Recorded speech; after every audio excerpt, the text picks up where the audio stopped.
Assalamualaikum warahmatullahi wabarakatuh. Selamat siang. Kita lanjutkan perkuliahan kita ya. Pada hari ini kita akan bahas terkait dengan teori-teori perdagangan internasional. Nanti akan saya bagi dua ya. Untuk hari ini kita bahas terkait dengan teori-teori awal dari teori perdagangan internasional. Ada merkantilis, ada absolute advantage, dan ada comparative advantage. Yang pertama, merkantilisme dulu. Merkantilisme ini merupakan salah satu pemikiran atau paham yang berkembang ya di Eropa selama periode 1500 sampai 1700. Nah, sistem ekonomi merkantilis ini ada beberapa pokok pikiran ya.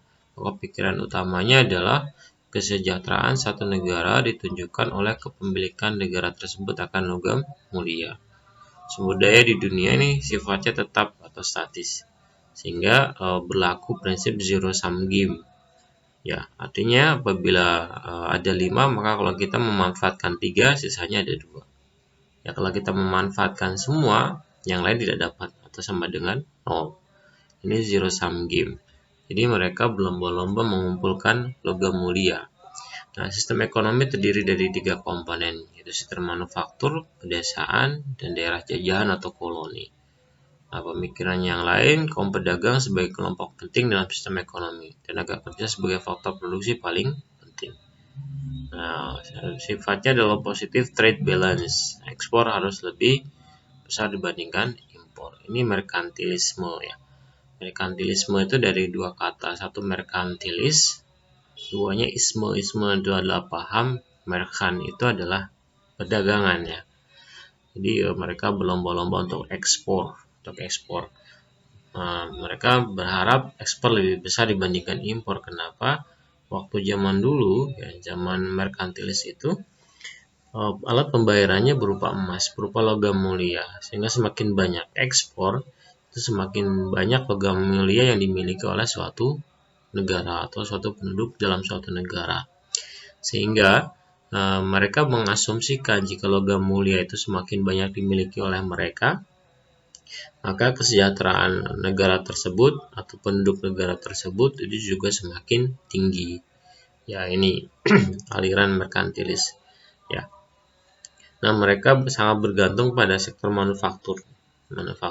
Maka pada tahun-tahun ini muncul revolusi industri di Inggris, di Perancis ya, bagaimana berlomba-lomba untuk memproduksi barang sebanyak mungkin, semurah mungkin sehingga bisa diekspor, memiliki daya saing.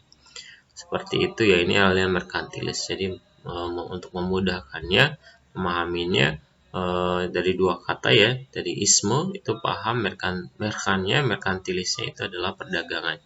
Jadi paham suatu paham perdagangan internasional yang bergantung atau mendasarkan pada jumlah logam mulia yang dimilikinya. Value-nya adalah atau intinya adalah mereka berharap ekspornya lebih besar dibandingkan impor atau menganut prinsip positive trade balance. Terus bagaimana peran pemerintah? Setidaknya ada 2 peran. Yang pertama adalah peran bullionism.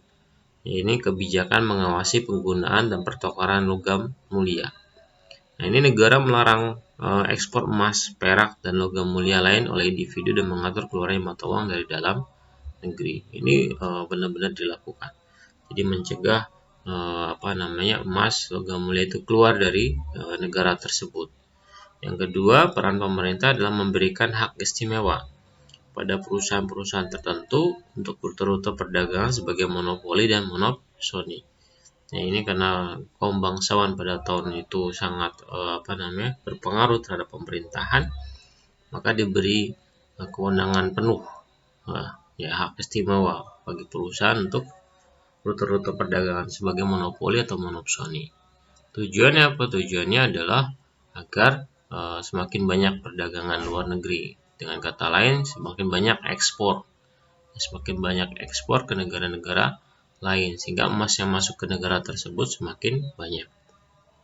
Jadi ada 2 sisi. Satu sisi pemerintah mencegah emas itu keluar, lewat peran bullionism.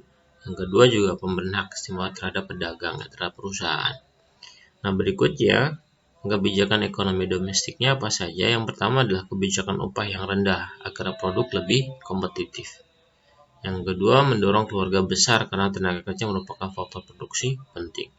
Tadi disebutkan di slide sebelumnya, karena faktor tenaga kerja itu penting, maka diharapkan setiap keluarga ini memiliki keluarga yang beranggotakan banyak anak. Ya, tujuannya apa? Tujuannya ini menjadi tenaga kerja baru. Ya. Di sisi lain, agar harganya itu kompetitif, lebih murah dibandingkan harga barang di negara lain, maka upahnya juga rendah. Nah, ini ada beberapa kelemahan nanti. Ada beberapa kelemahan yang terjadi.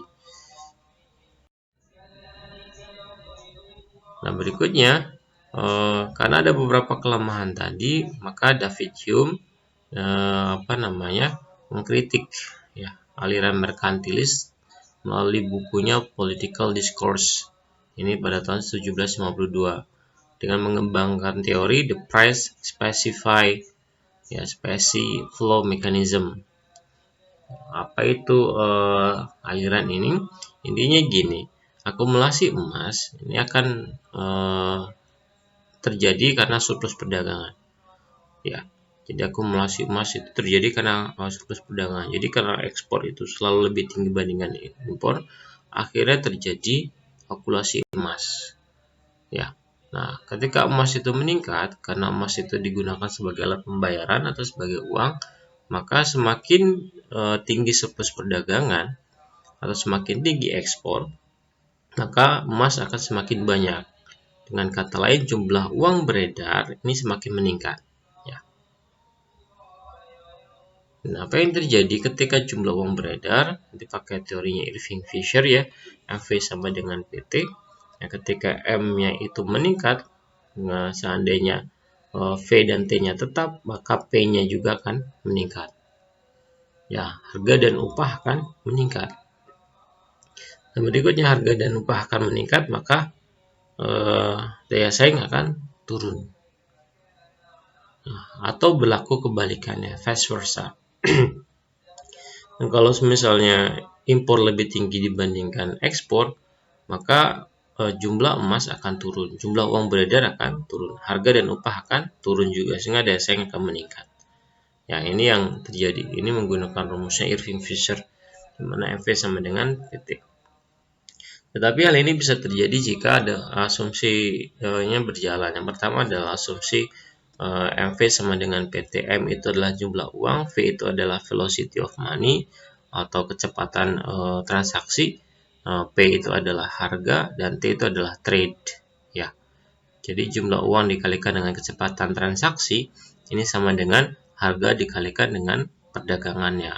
Biasanya ini diganti dengan Q, bisa diganti dengan jumlah barang yang didagangkan. Ya, ini yang disebut dengan P kali T itu kalau kita disebut dengan pendapatan nasional. Jadi kalau secara makro, kalau ada yang tanya berapa jumlah uang yang dibutuhkan oleh penduduk Indonesia, maka lihat saja pendapatan nasionalnya berapa. Karena M kali dengan V, ya sama dengan M kali dengan V, sama dengan jumlah uang dikalikan dengan kecepatan peredaran uangnya.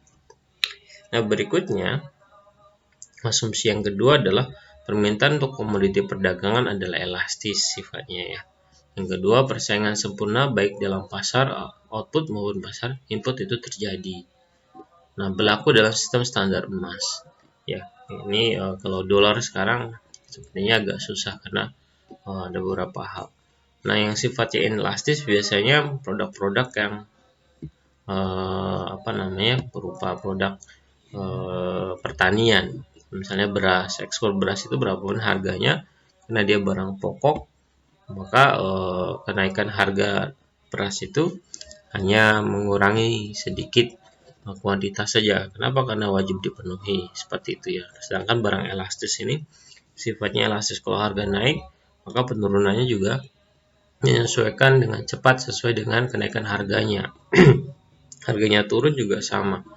Nah, ini biasanya barang-barang yang elastis kalau di dunia perdagangan internasional terkait dengan barang-barang sekunder seperti ya kalau kita mungkin HP ya, handphone, elektronik segala macam itu yang dan pasar persaingan sempurna pun terjadi sehingga teorinya David Hume ini bisa terjadi. Ini kontra teori dibandingkan dengan merkantilis tadi. Kalau merkantilis itu harapannya ekspornya selalu meningkat atau selalu lebih tinggi dibandingkan impor, yang terjadi jumlah emas meningkat atau jumlah uang beredar meningkat. Dan mereka asumsikan itu semakin sejahtera. Padahal menurut David Hume, ketika emas meningkat ya, yang terjadi jumlah uang beredar meningkat dan harga juga akan meningkat. Kenyataannya seperti ini. Jadi harga meningkat, nah secara real pendapatan masyarakat itu akan turun. Sehingga kesejahteraannya juga turun.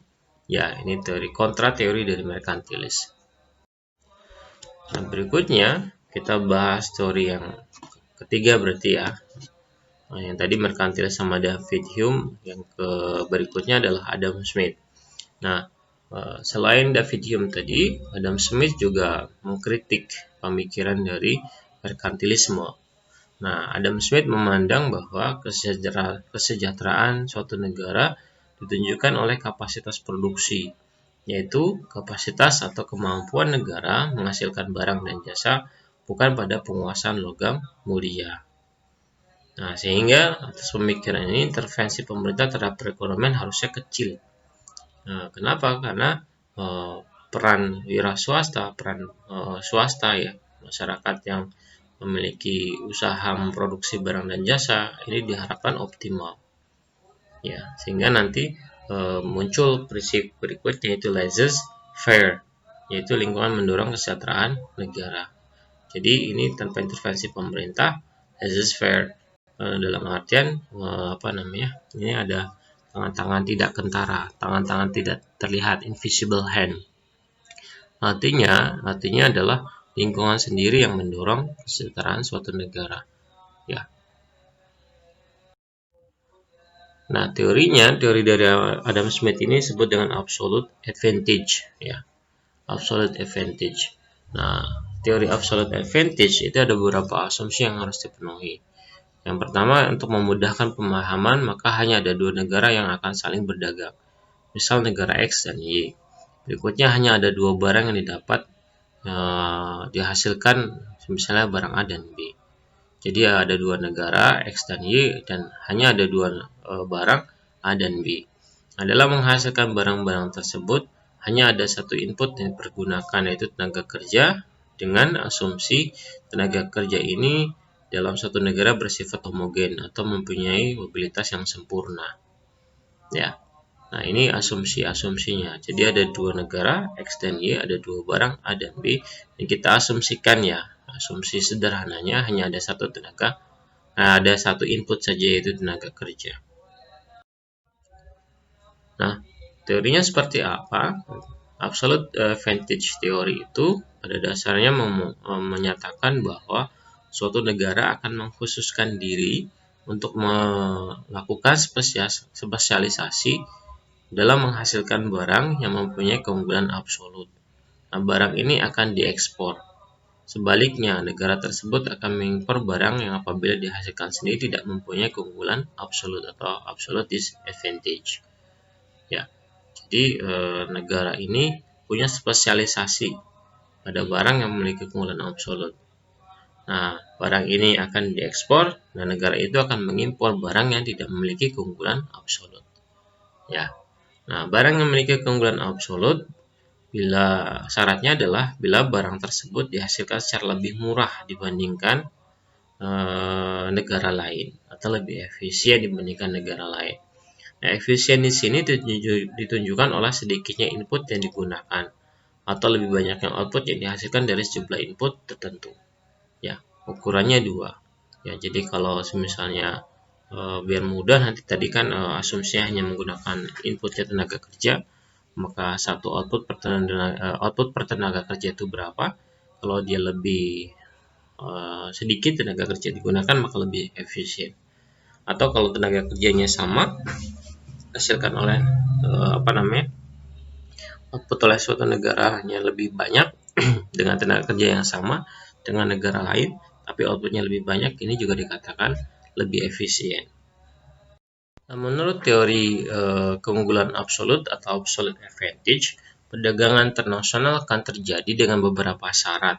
Yang pertama, tadi karena diasumsikan dua negara ya, masing-masing negara mempunyai keunggulan absolut yang berbeda. Berikutnya, harga internasional harus saling menguntungkan. Ya, harus saling menguntungkan. Ini dasar tukar internasional harus berada di antara dua dasar tukar domestik. Ya, nah contohnya seperti ini ya. Ini harus kalian perhatikan. Nah, ini tabel biaya produksi per unit barang dari dua negara ya. Ada barang A dan B, ada negara X dan Y. Nah, negara X untuk menghasilkan barang A itu biaya produksinya 5. Sedangkan barang Y untuk memproduksi barang A itu adalah 6. Sehingga lebih murah negara X untuk memproduksi barang A. Ya, saya ulangi lagi. Ini negara X memproduksi barang A, biaya produksinya adalah 5. Sedangkan negara Y memproduksi barang A, biaya produksinya adalah 6. Sehingga negara X itu lebih murah memproduksi barang A dibandingkan negara Y. Nah, berikutnya untuk barang B, ini negara X menghasilkan barang B dengan biaya produksi 9. Sedangkan negara Y memproduksi barang B dengan biaya produksi 7. Artinya, negara Y lebih murah memproduksi barang B, ya, barang B. Ini yang terjadi sehingga kita boleh mengatakan bahwa negara X itu memiliki keunggulan absolut pada barang A, sedangkan negara Y memiliki keunggulan absolut pada barang B. Itu ya. Nah, ini tadi saya sudah katakan negara X memiliki keunggulan absolut pada barang A dan negara Y mempunyai keunggulan absolut pada barang B. Sehingga X itu lebih baik spesialisasi pada barang A dan Y lebih baik spesialisasi pada barang B. Ya. Nah, perdagangan yang terjadi seperti apa? Nanti negara X itu akan mengekspor barang A, sedangkan negara Y akan mengekspor barang B. Seperti ini ya, ini yang disebut dengan absolute advantage theory. Nah, tanpa bukan berarti tanpa ada kelemahan ya teori absolute advantage. Jadi ini dikritik bagaimana kalau negara memang tidak memiliki keunggulan absolut sama sekali, sehingga muncul teori comparative advantage. Nah, ini sifatnya komparatif itu perbandingan ya. Nah, ini yang mengeluarkan teori ini adalah David Ricardo. Nah, teori ini menyempurnakan teori Adam Smith ya. Untuk kasus negara yang tidak mempunyai keunggulan absolut, menurut Adam Smith tidak bisa melakukan perdagangan. Tetapi menurut David Ricardo ada kemungkinan untuk saling berdagang. Nah, kritik ke David Ricardo ini, suatu negara berspesialisasi karena teknologi maju. Yang memiliki teknologi maju adalah negara maju yang lebih efisien. Maka negara sedang berkembang tidak bisa berdagang. Kata Adam Smith seperti ini yang dikritik oleh David Ricardo. Nah, kasus dua negara tidak bisa berdagang menurut Adam Smith, tetapi menurut David Ricardo bisa berdagang, asalkan masing-masing negara memiliki keunggulan komparatif. Baik, ini contohnya, contoh dari comparative advantage. Kita perhatikan ini negaranya harusnya di sini negara X dan negara Y. Nah, ada barang A dan barang B. Nah, di kasus yang ini kita lihat negara X menghasilkan barang A biayanya 5. Sedangkan negara Y menghasilkan barang A itu biayanya adalah 6. Maka X itu lebih murah dibandingkan Y dalam memproduksi barang A. Dan berikutnya, X memproduksi barang B itu biayanya adalah 9. Sedangkan Y memproduksi barang B biayanya 10. Lagi-lagi X lebih murah memproduksi barang B dibandingkan Y. Nah, X semua nih, yang A, B itu X lebih murah semua dibandingkan barang Y. Nah, kalau menurut teori menurut teori Adam Smith ini bisa tidak terjadi perdagangan internasional. Kenapa? Karena X menghasilkan barang yang jauh lebih murah dibandingkan negara Y. Tapi menurut David Ricardo ini bisa melakukan perdagangan internasional. Bagaimana penjelasannya? Kita lihat slide berikutnya. Nah, ini datanya saya tampilkan lagi. Nah, negara X ini keunggulan komparatifnya kita bandingkan ya, apa saja. Negara X menghasilkan 1 unit barang A, ini 5/6 usaha negara Y. Ya, X itu menghasilkan barang A 5 dibagi 6 dibandingkan negara Y. Usaha negara X menghasilkan 1 unit barang B, ini sama dengan 9/10 usaha negara Y. Nah, ini 9/10. Ya. Maka negara X lebih efisien dibandingkan negara Y. Ya. Nah, kita lihat efisiennya di mana. Barang A itu menghasilkan 5/6 kali 100%, 83,3%. Barang B 9/10, ini 90%. Maka lebih efisien barang A untuk negara X ya. Ini yang kita sebut negara X memiliki keunggulan komparatif di barang A. Ya, negara X memiliki keunggulan komparatif di barang A karena lebih murah 83,3%. Yang kita lanjutkan. Bagaimana dengan negara Y?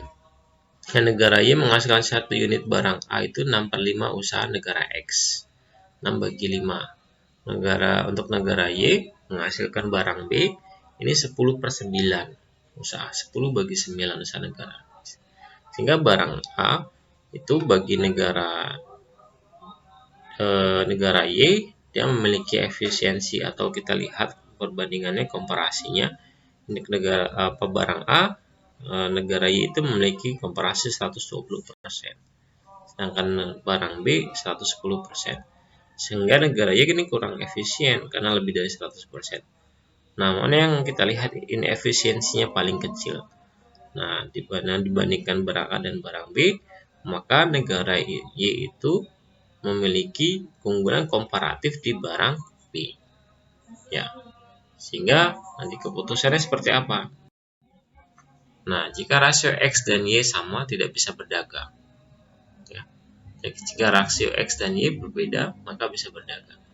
Nah, tadi rasio X dan Y-nya itu untuk negara X lebih murah atau memiliki keunggulan komparatif di barang A, sedangkan negara Y memiliki keunggulan komparatif di barang B. Maka ini bisa dilakukan perdagangan internasional. Ya. Jadi menurut David Ricardo bisa, walaupun secara teori absolute advantage tidak bisa.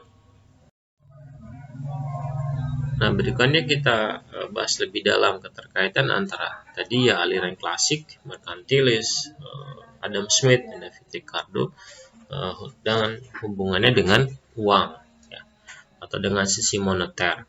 Nah, perkembangan pertama dari model klasik adalah perubahan dari tenaga kerja yang diperlukan per komoditi menjadi komoditi dalam harga moneter. Nah, nilai domestik masing-masing barang ditentukan dengan mengalihkan jumlah tenaga kerja dengan upah. Nah, jika suatu negara melakukan autarki. Nah, jika melakukan perdagangan maka menggunakan nilai tukar atau kurs. Nah, ini kalau misalnya autarki, maka yang berpengaruh besar terhadap sisi moneter atau sisi makro itu adalah tenaga kerja ya. Jadi perubahan tenaga kerja yang diperlukan per komoditi menjadi komoditi dalam harga moneter, ini penentu pertama. Nah, nilai domestik itu ditentukan dari jumlah tenaga kerja dengan upah. Ini kalau kalau negara itu autarki.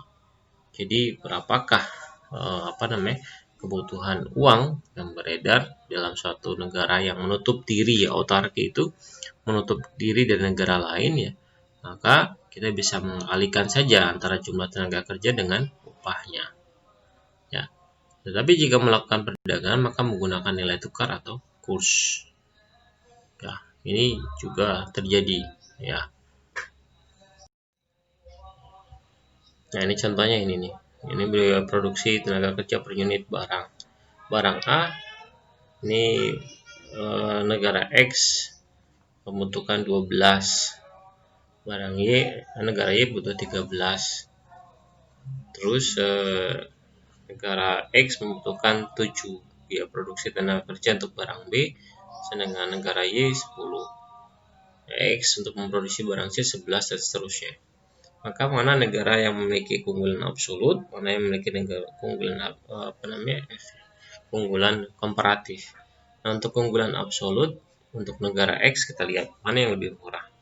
12-13 A lebih murah di negara X. 7-10 ini juga lebih murah. 11-8 tidak. 12-14 D ya. 15-9 ini tidak. F 2-16 ini iya. G 18-18 ini tidak. Jadi negara X lebih murah memproduksi barang A, barang B, barang D, dan barang F. Ya, A, B, dan F. Negara Y mempunyai keunggulan absolut pada barang C dan E. Kita lihat C, ini 11-8 lebih murah. E 15-9. Nah, barang G ini indifferent, ya, tidak berbeda, sama-sama, biayanya sama antara negara X dan Y. Ini ukuran harganya, ukuran uangnya itu menggunakan tenaga kerja saja, biaya produksi per tenaga kerja. Nah, berikutnya, bagaimana kalau ada kurs? Ya, bagaimana kalau ada kurs? Nah, ini kita tambahkan informasi. Ya, informasinya upah negara X sama dengan 1 US dollar per tenaga kerja. Ya, kedua upah negara Y sama dengan 1 ini dolar Australia per tenaga kerja. Misalnya ya, ini sih kita rupiah kita kurskan. Nah, jika informasi hanya seperti pada tabel maka belum bisa dapat disimpulkan nih mana yang lebih murah. Maka perlu adanya nilai kursnya. Kita bandingkan. Jadi untuk menentukan kesimpulannya tadi keterkaitan model klasik dengan uang ya.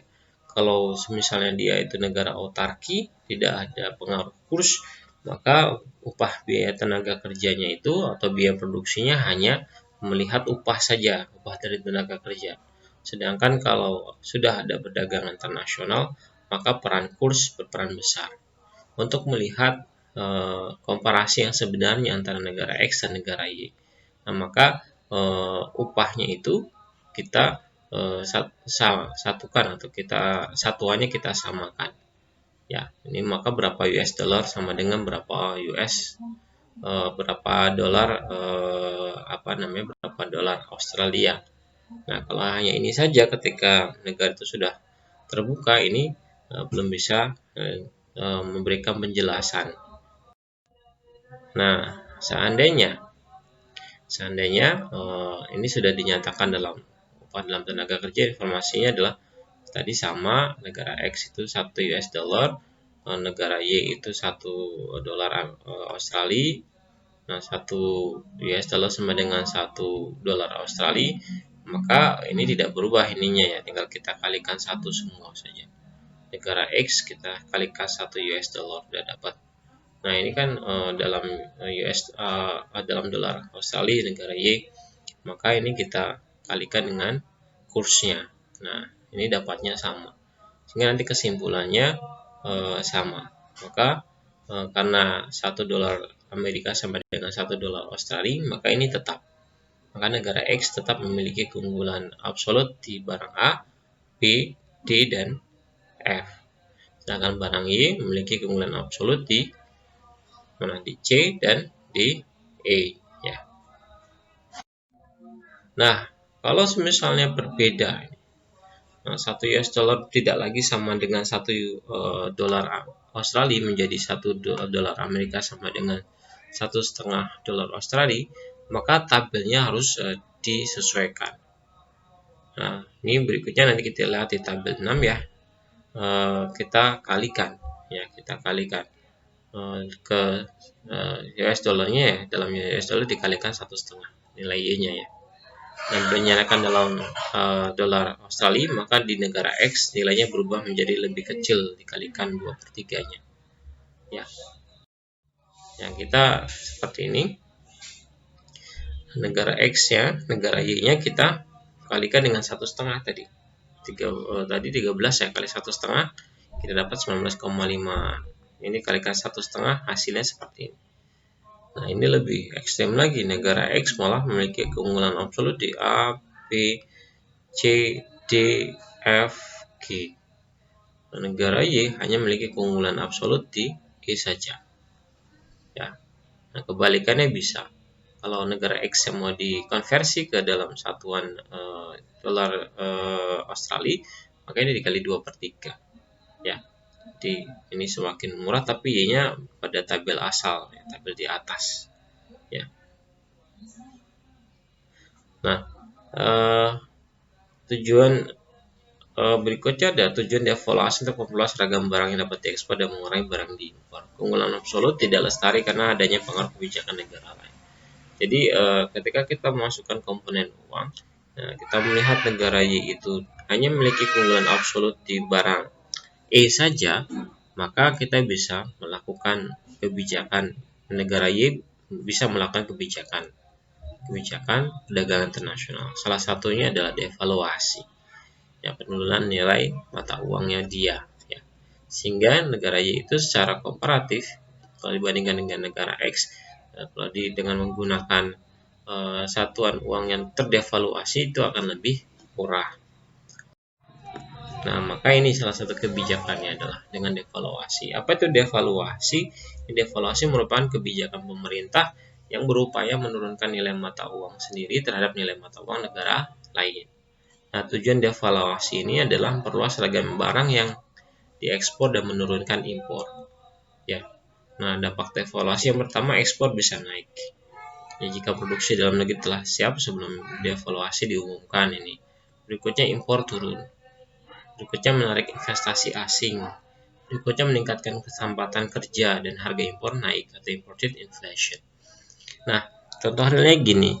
Seandainya 1 dolar itu 10.000 rupiah ya. Berarti harga kalau ada barang luar negeri harganya adalah 1 dolar, maka di kita harga 10.000 rupiah. Nah, ketika kita melakukan kebijakan devaluasi itu adalah menurunkan mata uang sendiri, ya, nilainya diturunkan. Misalnya dari 1 dolar per 10.000 menjadi 1 dolar per 15.000.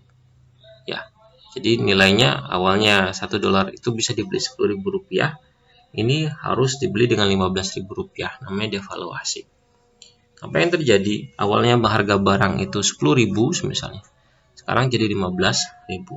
Maka barang luar negeri akan lebih mahal dibandingkan sebelumnya, atau bahkan mungkin kalau dibandingkan dengan barang dalam negeri akan lebih mahal dibandingkan barang dalam negeri. Yang terjadi apa? Barang dalam negeri itu relatif lebih murah dibandingkan barang luar negeri. Yang terjadi adalah ini, ekspor akan naik, sedangkan impor akan turun. Nah, ketika ekspor naik, maka kebutuhan produksinya akan semakin meningkat. Nah, disinilah nanti peran investasi asing bisa masuk. Ya. Nah, ketika produksi meningkat dan segala macam, butuh input. Salah satunya adalah tenaga kerja. Sehingga kesempatan tenaga kerja juga meningkat. Nah, berikutnya adalah harga impor akan naik atau imported inflation tadi. Kenapa harga impor naik? Karena harga-harga barang luar negeri jauh lebih mahal dibandingkan sebelumnya, sebelum devaluasi. Nah, ini silahkan dikerjakan. Ada satu soal.